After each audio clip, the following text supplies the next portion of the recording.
बिल्कुल बिल्कुल, नहीं ठीक कह रहे हैं आप। मैं प्रदीप सर के पास चले जाता हूँ, फिर संजीव सर आपके, तो फिर आप ही से वापस शुरू करूंगा। बिहार पे मैं आपसे बात करूंगा, आपके यहाँ से अध्यक्ष, राष्ट्रीय अध्यक्ष हो गए हैं नितिन, नवीन, नवीन योग, वहां से मैं प्रदीप सर, आपने ये जो सतुआ बाबा की बात हुई, हम जानते हैं सारा कुछ सब खुला हुआ है कि कैसे उनको क्या प्रोटेक्शन है क्या नहीं। और यहाँ जो है ये तो महिला प्राधिकरण तो सिर्फ शायद कंधा ही है, बहुत साफ है, बंदूक तो किसी और की है, निशाना कोई और साध रहा है। ये पूरा का पूरा एक बहुत सुनियोजित विवाद। इसके इसके इसके मैंने जो पूछा था कि राजनीति किसके क्या नफा क्या होना है इसमें, नुकसान ही ज्यादा है शायद, क्या इसके पीछे खेल क्या है जो 5 छवि सूबे हैं। आप तो सनातन और हिंदू आप कर रहे हैं प्रदीप सर। इससे साफ है जो मैसेज है कि बीजेपी का या मोदी जी का या बीजेपी सरकार का हिंदुत्व और सनातन धर्म से कितना लगाव है। आप सीधे सीधे हिंदू धर्म, हिंदू परंपरा में आप इंटरवेंशन कर रहे हैं बिना किसी अधिकार के। आप धीरे धीरे सीधे सीधे फंडामेंटल राइट से, जो हर धर्मों की तरह हिंदू धर्म को स्वायत्तता मिली अपना धर्म संचालन का, चाहे वो शंकराचार्य के जरिए हो, चाहे महंत मठाधीश के जरिए हो, चाहे किसी परंपरा के जरिए हो, उस पे आप प्रहार कर रहे हैं। शंकराचार्य कौन होगा कौन नहीं होगा इसका क्या किसी भी कानून संहिता में या गवर्नमेंट का कोई नियम है? भाई आप कोई नियम बनाएंगे कि ये, या कोई शंकराचार्य ट्रस्ट के चेयरमैन है कि उनको आप उस ट्रस्ट के नियम के अनुसार हटा देंगे, रख देंगे? इससे खुला मजाक हिंदू धर्म का तो कोई कर ही नहीं सकता। ये देखिए कितनी बड़ी आयरोनी है, जो लोग हिंदू धर्म के अपने को रक्षक समझते हैं वो हमारी परंपराओं में, हिंदू धर्म की परंपराओं में, उनके जो परंपराई, धर्म तो परंपरा होती है। ये सही क्वेश्चन किया था शुक्ला जी ने, मेरे दिमाग में भी यही था कि अवैधनाथ ने इन्हें कैसे बनाया था, कौन से नियम देख के, कौन से वो देख के, गवर्नमेंट का कौन सा रूलिंग देख के या डायरेक्शन देख के कि इस पे सही होना चाहिए, ये आदित्यनाथ जो है वो बने हुए थे। उनके बेटे तो थे नहीं ये। किसी भी गुरु शिष्य परंपरा में, किसी भी उसमें किसी शिष्य को गुरु बनाता है, अपनी गद्दी सौंपता है, उसके बाद उसका अनाउंसमेंट करता है हजारों साल से। तो आप हजारों साल की इस परंपरा को, शंकराचार्य परंपरा को, एक साधारण सा मामूली सा प्राधिकरण का अफसर जाके पूछता है, या गवर्नमेंट कर्मचारी कहते हैं कि भाई आप कैसे शंकराचार्य हैं, आपके खिलाफ मुकदमा। इससे बढ़ के क्या क्या हिम्मत है कि पोप के उसको लेके, या मुस्लिम कंट्री में इमाम को, उसके नियुक्ति को लेके इससे गवर्नमेंट फरमान जारी करे? हिंदू धर्म के तो इन लोगों से भी पुरानी परंपरा है। हिंदू धर्म तो ईसाई उससे पहले इन परंपराओं को लेके जीता रहा है और आज तक जी रहा है। जो सही हिंदू के टीनेट्स जिसको कहते हैं, धर्म का जो टीनेट्स होता है, उसका ये सब पालन नहीं करेंगे। सब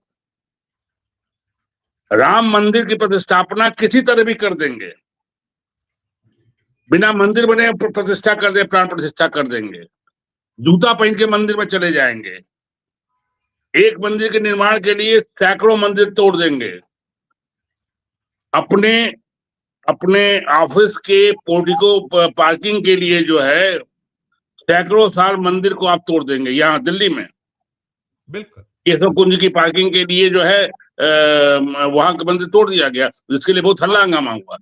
मंदिरों को हमने देखा, प्रतिमा वो कैसे, प्रतिमा को कैसे क्रेन के द्वारा वो घसीटा जा रहा था। बनारस में देखिए क्या हो रहा है। मतलब आप और इतनी, फिर मैं कहूंगा आप अब आप सांप के बिल में हाथ डाल रहे हैं। आप धर्म को, जो मुस्लिम नहीं कर रहे हैं, हिंदू धर्म को नुकसान जो ईसाई धर्म के लोग नहीं कर रहे हैं, उससे बड़ा नुकसान आप करते जा रहे हैं। ये आप ईडी इसको मत समझ लीजिए, सीबीआई मत समझ लीजिए, इवन मैं कहता हूँ जुडिशरी मत समझ लीजिए।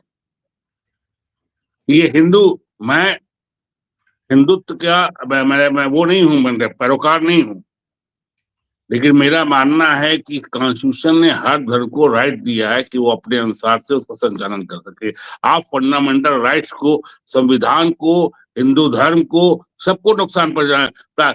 योगी आदित्यनाथ हो या प्रधानमंत्री मोदी हो या प्राधिकरण के अधिकारी हो, वो शंकराचार्य परंपरा को चुनौती दे रहे हैं। कोर्ट में क्या हो रहा है वो अलग चीज है, वो एक और दावेदार है, कुछ 3 दावेदार है, जा रहे हैं साहब मैं हूं तो क्या है, तो परंपरा को लाएंगे, उसके जो पुरानी वो है उनको लाएंगे, उदाहरण को लाएंगे।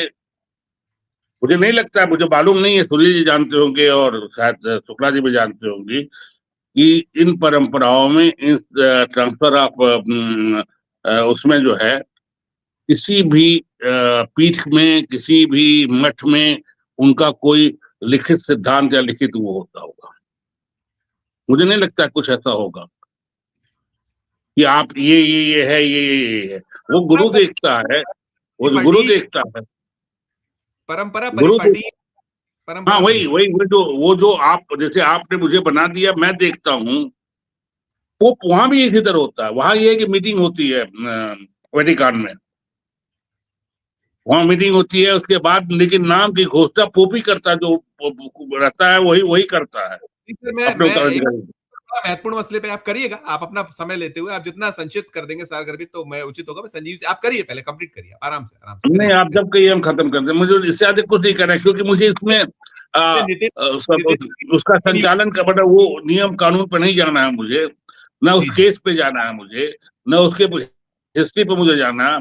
मेरा साफ आर्गुमेंट यही है कि आप as a government, as a अधिकारी, हमारे धर्म की परंपराओं में, हमारे धर्म के स्वायत्तता में, आज मैं पहली बार हिंदू धर्म की रक्षा के लिए बोल रहा हूँ। क्यों संजीव जी? क्योंकि आप टीनेट्स को जो है, हिंदू धर्म जो टीनेट्स है, जिसके लिए हम लोग मानते हैं, जिसके लिए हम लोग वो हैं, हम बिल्कुल बिल्कुल पाखंड के उस नहीं हैं, हम लोग जो हिंदू हमारे जैसे हिंदू हैं, ये बिल्कुल हम हिंदू बिल्कुल हैं।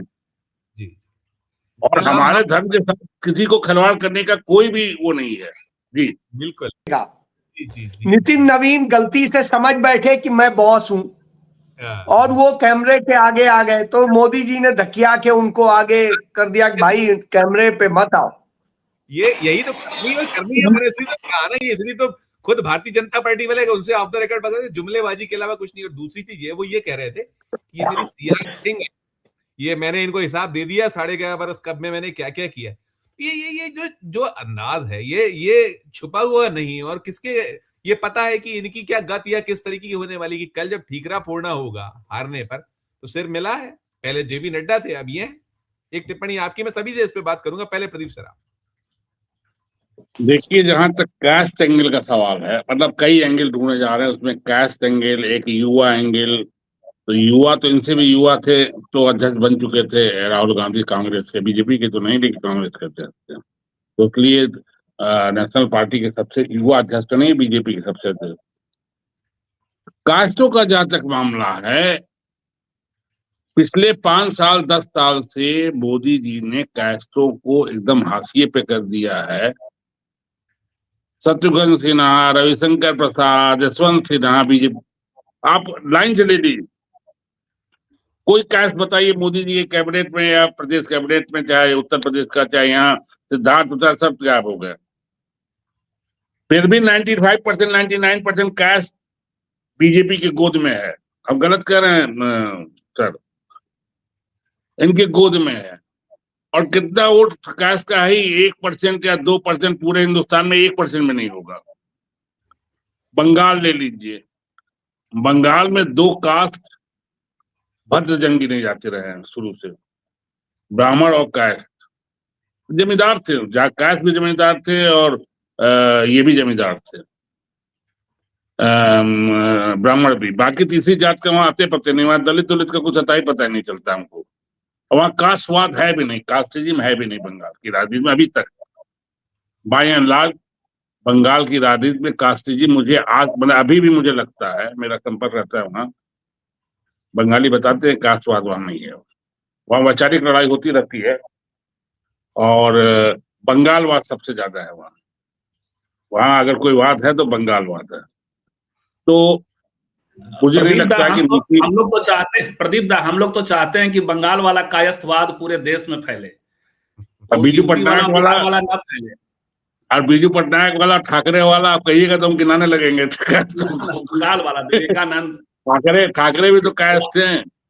हाँ नहीं, विवेकानंद बिहारी वाला के फैले। बिहारी से गए थे, बिहारी के हैं वो, बिहारी हैं वो।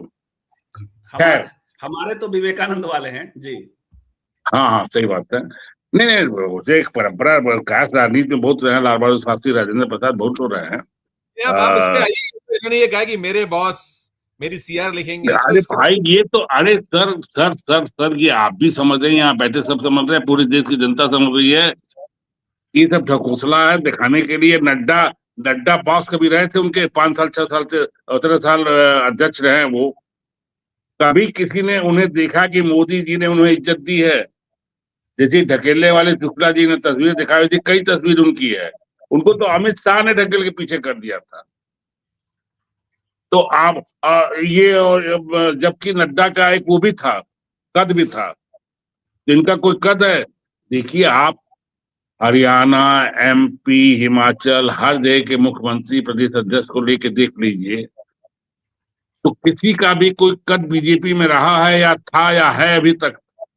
या नाम आपने नाम सुना? ये मैं जो कह रहा हूँ दूसरी चीज है। नया युग परिवर्तन की बात हो रही है प्रदीप जी, आप ऐसा नहीं, हाँ, नहीं, लोग करते रहे, वो तो उनको कहेंगे भाई। वो तो ये भी कह रहे हैं कि हमको कितना फायदा हो गया ट्रम्प ने जो डांट दिया। कल कुछ लोग बैठ के हमको समझा रहे थे कि ये पॉस्चर क्यों लिया है, कि वैसे जगह मारेगा ट्रम्प को कि चारों खाना ट्रम्प चित हो जाएंगे। तो इन लोग के पास लॉजिक बहुत है। ये लॉजिक आपको, मुझे जो दिखाई दे रहा है, मैं वो बात कर रहा हूँ। ये सिंपल से है कि कमजोर रहेगा तो अंडर में रहेगा।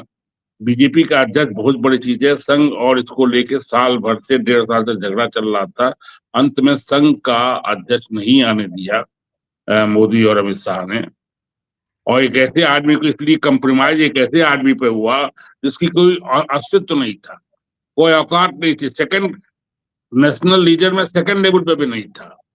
तो उसको लेके हम केवल कैलकुलेशन करके, वही जो हम कह रहे हैं कि ये इसलिए था उसलिए था, उसे मेरी निगाह में वही परंपरा है जो मोदी और वो 10 साल से कह रहे हैं कि जितने सीनियर हैं, जितने वो हैं, आप महाराष्ट्र से लेके हर जगह की राजनीति में देखिए, उनको किनारे ढकेल दिया। अब एक फडणवीस बाकी है, वो भी 5-10 साल इन लोगों के बनाए हुए हैं।